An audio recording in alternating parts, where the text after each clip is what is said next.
Welcome on into the Wolverine.com podcast. Clayton Sayfie here with Chris Balas and Anthony Broome.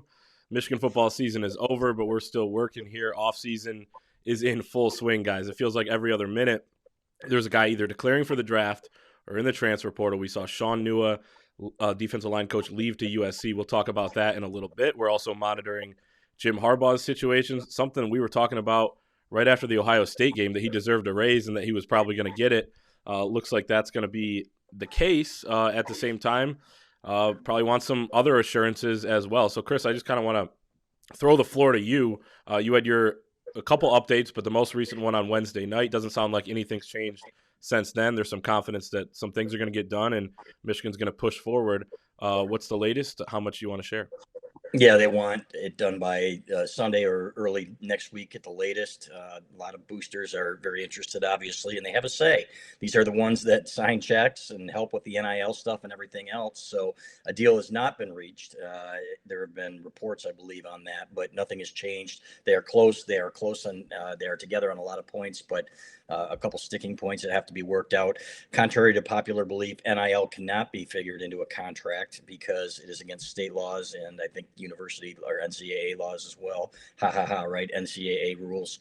But that is something that they're going to have to follow. So, and then there's about the use of the Nike logo and the Jordan logo and everything else. Kids are going to be allowed to use those, but there's sticking points on the Block M.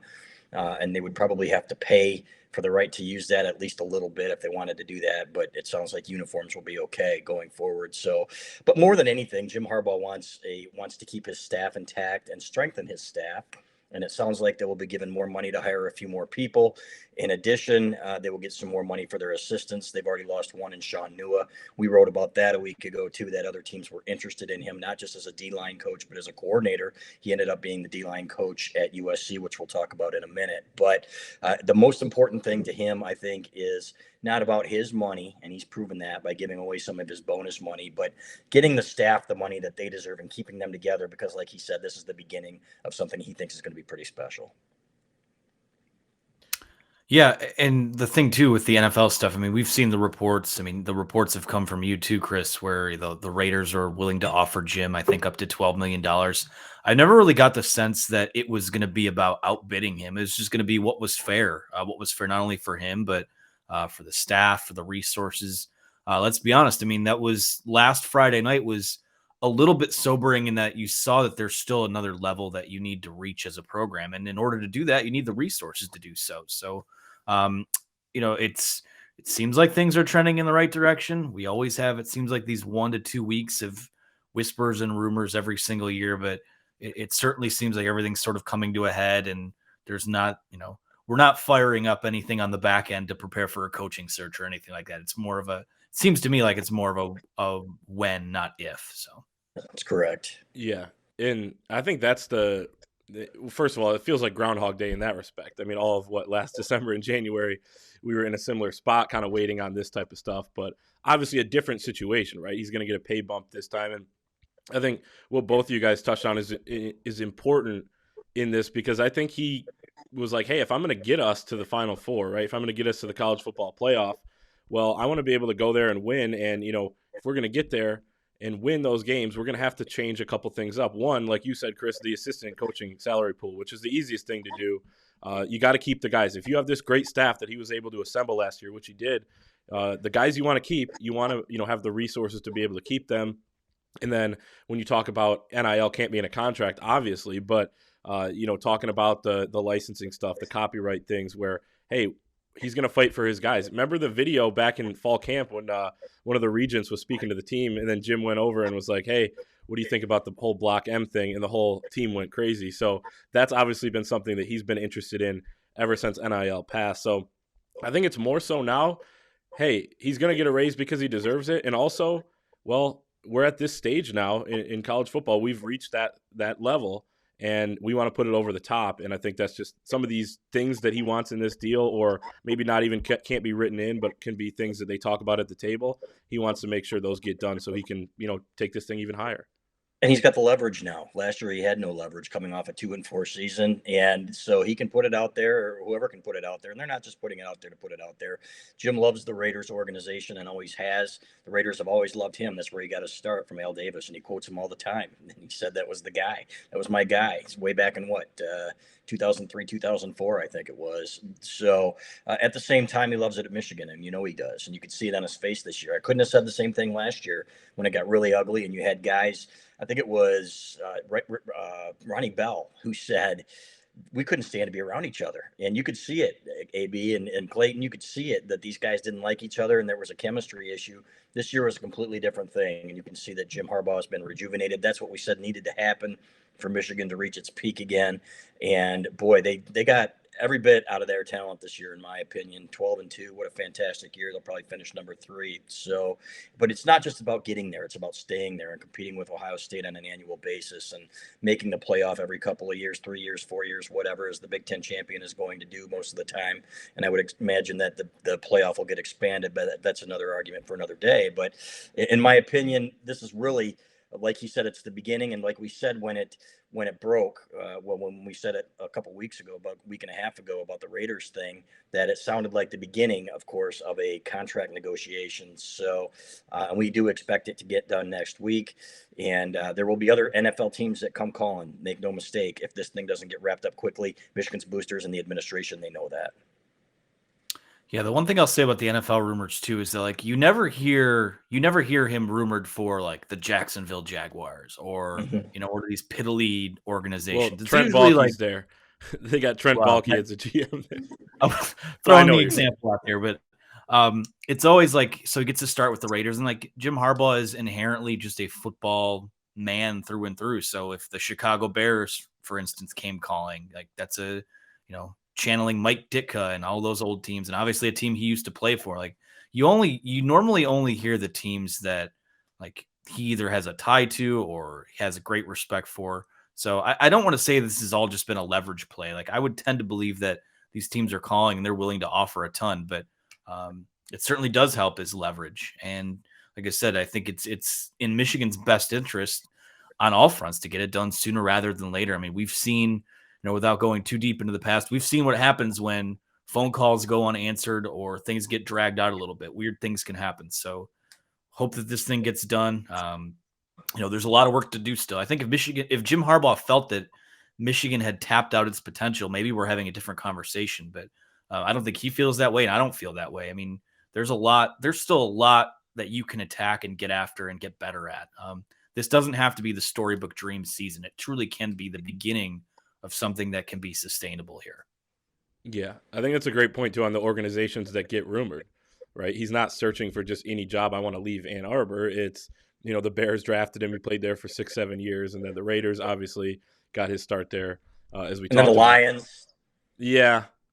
Hey, I would take him as a Lions. I'm sure you would. Yeah, you'd fit right in too. No experience. And, hey, 25 years old, go get it, kid. See what they might offer you the job. Well, I was talking about I would take him as my coach as a Lions. Oh, I thought you meant you'd take the Lions job. I got you. Okay. Well, I mean, I guess I would take it too. Dan Campbell cold called the Lions into interviewing him. So, that's Clay, true. You might have a shot there if you did decide to pivot away from digital media. So that's a good point. Let's talk about Sean Nua quickly before we talk about some of the roster movement. But, as you said, Chris, the rumblings about other teams looking at him. He did a good job this year. He also had 2 first-round draft picks on the edges. I thought he did a really nice job developing Mozzie Smith and Chris Hinton, guys that took a big step forward this year as well. So it's a sting in that sense, but Jim Harbaugh's done a really good job over the years, at least I think, of replacing some assistant coaches. We saw it this past offseason with basically all 6 of those hires that he made, and even the guys that he decided to retain, including Sean Nua, turned out to be really the right moves, and this is one of the better staffs now in the country. I think there's a sting there. It depends on who they bring in. Ryan Osborne is the name everybody's talking about as well, defensive analyst who could step in, does a really good job recruiting. GA at Mississippi State and Florida before taking over at UT Martin as the defensive line coach before coming to Michigan. So he's got some experience. He's kind of one of those young grinder, rising type guys in the business. What do you think about potential replacements and the sting factor of Nua leaving? It was funny because when we asked about Sean Nua was working with the defensive tackles, and we asked Chris Hutchinson, Aiden's dad, all right, who's the guy that's been working with Aiden. And he said, well, he can only do so much on the field. He said, but Ryan Osborne's the guy that had the biggest impact on him. And it wasn't Nua coaching those guys. I mean, I'm sure he had a say, but he did a great job, too, with guys like Mike Morris and Chris Jenkins, who came on and provided some key minutes. And he's going to have to provide a lot more next year, guys, with Chris Hinton leaving. So him and Mozzie Smith, I think, can do a good job there. Jenkins not a huge guy, but he's quicker. I think he's going to be pretty good. So in my opinion, it's going to be Osborne, and I think it's kind of a no-brainer.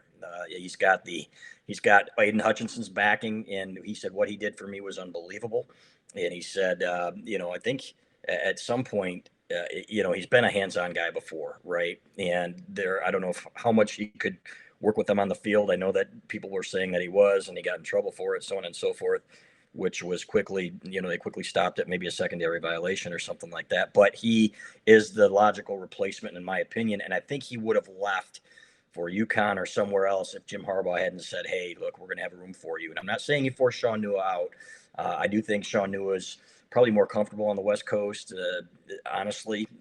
And I don't think he was a great recruiter. I think he was a better recruiter than given credit for at times. But and he was defensive line coach of the year, right? If I'm not mistaken. So, yep, yeah, exactly. So good for him, and wish him all the best because he's a quality guy, and hope he kills it wherever he goes.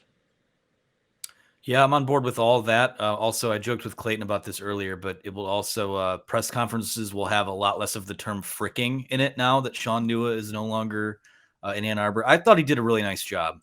Those first 2 years that he was here, it seemed like, I don't want to say he was a non-factor, but the growth just wasn't where it needed to be. I mean, it did take, they needed guys like Chris Hinton and Mozzie Smith to step up probably a little bit earlier than they did. But, that also kind of goes back to how they recruited the position under Don Brown, where they were taking, these 240-pound defensive ends from the East Coast and trying to beef them up or throwing Ben Mason in the trenches there. So I did a good job this year. Again, guy that, money talks, and there's a lot of money going around at USC right now, given that they are investing in Lincoln Riley. And that's the Pac-12 is kind of a black hole right now. And that's a program that really has a shot to take advantage of that. So I don't hold that against him at all. The one thing I will say about Osborne, I agree with you, Chris, in that I feel like it's kind of the logical just step up. Jim Harbaugh's kind of created like just a hierarchy of guys where someone leaves, this guy steps in. Someone moves on, whatever. I would hope that in a new Jim Harbaugh deal, when it's coming with more money for assistants, I would hope that you would at least maybe put some feelers out there and make some calls to some other guys around the country, because you can throw a lot of money around too if what happens is what we think it's going to happen. So I would make some other calls. You never know who you could get. I mean, I don't know if many people thought that Mike Hart would end up at Michigan last year. There have been hires like that in the past. So I would probably call around a little bit, but you can't, given all the feedback we've heard about Osborne and how recruits have spoken about him, how players have spoken about him, stuff we've heard behind the scenes. If he was the guy, I don't think that's a bad hire at all. And it would fit right in with kind of what the DNA of this defensive coaching staff has been.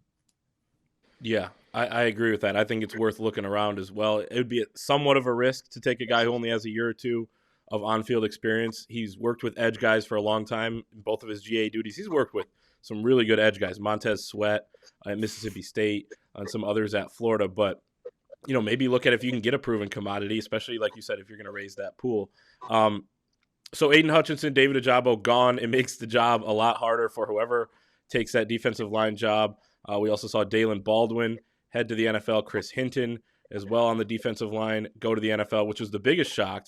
5 transfers out so far as of this recording. There could be one in 2 seconds right now if we checked our phone potentially.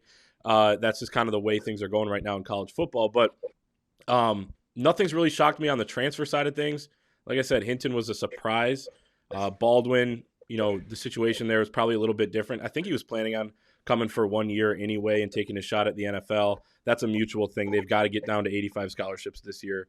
Didn't have to this past year with guys taking extra years. Your guys' thoughts on the roster and how things are shaking out. Obviously, there'll be some more announcements here in the days to come. Yeah, there'll be a surprise or two. Maybe on the offensive side of the ball, keep your eyes open. It's going to be interesting. We'll have some more on that in the fort at thewolverine.com, but keep your eyes open. I'm surprised Hassan Haskins hasn't announced yet, to be honest with you, because we've heard that one's a done deal for a long time. And we do know that they are working hard on NIL stuff to try to get some guys to stay, Dax Hill being one of them. Maybe Hassan Haskins is another one.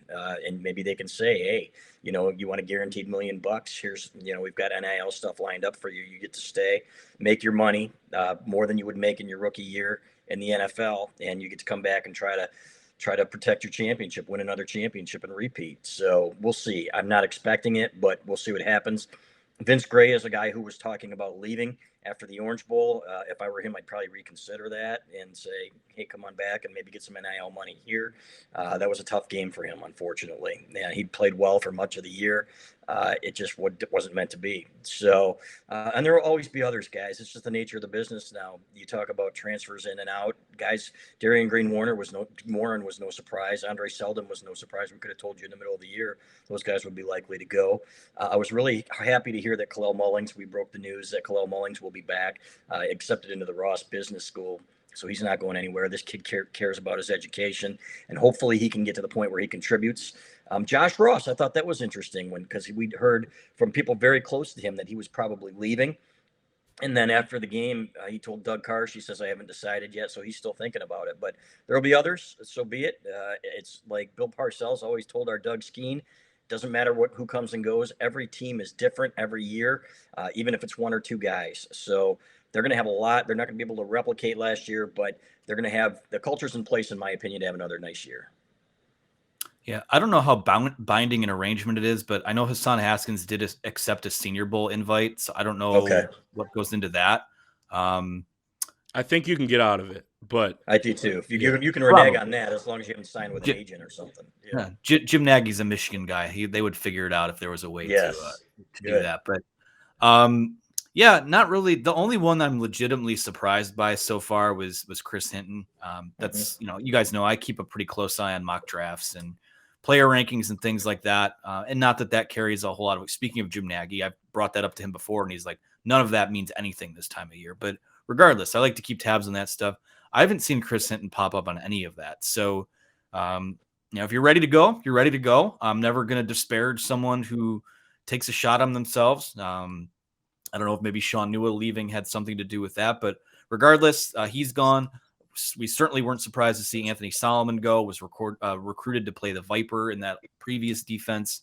The cornerbacks, all the guys that left, they didn't see the field this year. We hadn't heard anything about them. So these guys want to play. And with this transfer portal exploding the way it has, there's a lot of movement that takes place. And Michigan is going to be part of that in years that it doesn't fare well and in years where they go to the college football playoff. It's just kind of the way it is.